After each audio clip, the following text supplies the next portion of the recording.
man never expected. Just because the dumplings he made smelled irresistibly delicious, it ended up attracting a gluttonous little dragon. After kindly feeding it a meal of dumplings, it suddenly forced a contract upon him. Now Kuba was truly speechless. He somehow became the little dragon's caretaker again. Not only does he have to feed the demon wolf every day, now he also has to prepare an extra portion. 主人側の決定権はないのかよ。この世界には食いしん坊キャラしかいないのか？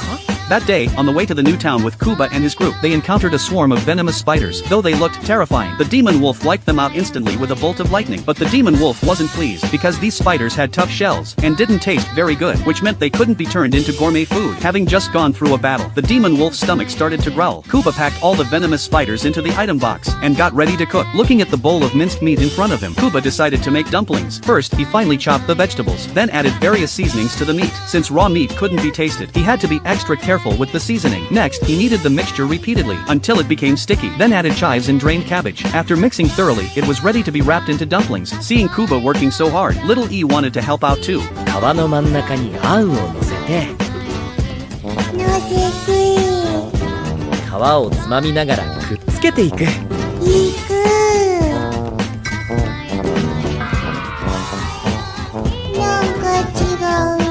Although her wrapping wasn't quite right, Yi's thoughtfulness still made Kuba very happy, unlike the demon wolf, who either just watches all day or yawns off to the side. Soon, 2 large bowls of dumplings were wrapped. A small amount of cooking oil was added to the pan. Then the dumplings were pan-fried until golden brown. Next, he poured in water mixed with flour. After the water evaporated, he added sesame oil. Finally, he flipped them and caught them in a bowl. A batch of golden crispy dumplings was done. The demon wolf couldn't wait to dig in. With one bite, the meat and juices inside the dumpling burst out instantly, filling the mouth. Though it was hot, it was surprisingly delicious. Soon, a whole bowl of dumplings was devoured by the 2 of them. After feeding the demon wolf an E, Kuba was about to enjoy the food himself, but unexpectedly, a little dragon flew straight at him. The demon wolf immediately recognized it as a rare fairy dragon. Though it was small in size, its speed was ridiculously fast, and it could skillfully use various elemental magic. Seeing the little dragon staring intently at the dumplings, Kuba realized it might be hungry, so he kindly fed the little dragon a dumpling. But that one bite changed everything. The next second, it forcibly formed a contract with him. Because of that, Kuba could now understand what the little dragon was saying. なんだなあ、これめちゃくちゃうまいな。もっとくれよ。10万？おうよ、やっぱ俺の目に狂いはなかった。こんなうまいのが食えるんだったら10万契約だってするぜ。よろしくな。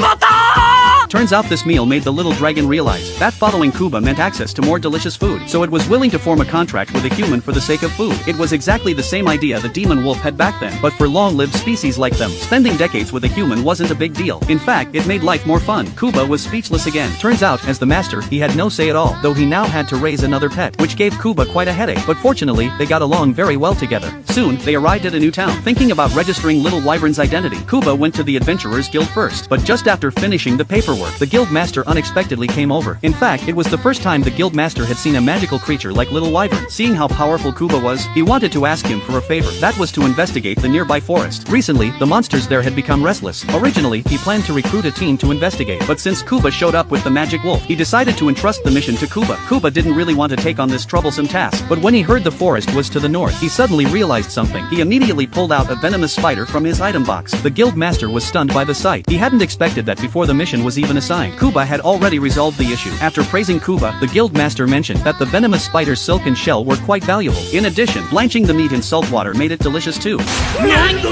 This sentence made one human and 3 magical beings very excited, so Kuba asked the guild master to help with the dissection. During that time, Kuba made a trip to the market and picked up a few sets of clothes. When he returned to the guild master had already finished the dissection. However, he didn't cut the meat directly, because once the meat lost its shell, its flavor would dissipate. Freshly blanched like this was the most delicious way to eat it. Honestly, it looked a bit like crab, and the taste was like a concentrated version of crab sweetness.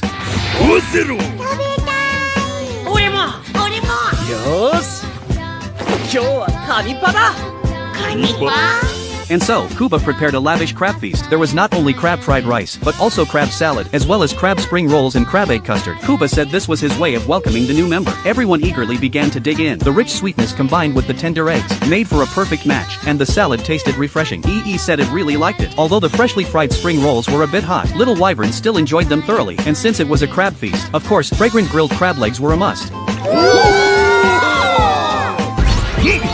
これは身のうまさが一番よくわかるな。噛めば噛むほど味がして At that moment, Little Wyvern revealed the real reason behind the monster's unrest. Turns out it had smelled a delicious scent long ago. It was trying to find Kuba but lost track of him, so it searched everywhere. This caused the forest monsters to become agitated because they sensed Little Wyvern's intrusion. Fear made them gather together. そしてそんな必死なベノムタランチュラをフェルがやっつけたと。そういうことになるな。なんて気の毒な。せめて美味しくいただいてやってくれ。もちろんだ。 After the feast, Kuba enjoyed a relaxing hot bath. Then he lay down on the bed, ready to sleep. But he had a nagging feeling he'd forgotten something. 起きるのじゃ寝ちゃダメ。あれはどうなってるの？叩き起こすか。That's right, Kuba had forgotten to offer sweets to the goddess on schedule. This made some little fairies extremely anxious, but little did they know, their fuss was overheard by 2 other gods in the divine realm. The next day, Kuba brought the spider shell to the guildmaster, and also gave him some of the leftover spider meat. The guildmaster expressed his deep gratitude, saying that pairing it with alcohol was simply divine. Seeing this, Kuba decided to give him even more, but unexpectedly, he pulled out an earth dragon from his item box. Since it was already out, he figured he might as well deal with it, so he asked the guildmaster if the guild could dissect the earth dragon. The sight of the earth dragon startled the guildmaster. It was his first time seeing one in person. Apparently, the value of one earth dragon could buy an entire nation. The guildmaster had no experience dissecting one, so he didn't dare try. However, he recommended someone else to Kuba, who was very knowledgeable about dragons. The destination was a labyrinth city. As for the person, he was easy to find. He was the local guildmaster. His skills and knowledge were top-notch, but that's all he had going for him. Clearly, there was a hidden meaning in that statement. But regardless, Kuba now had a direction, so he set off toward the labyrinth city.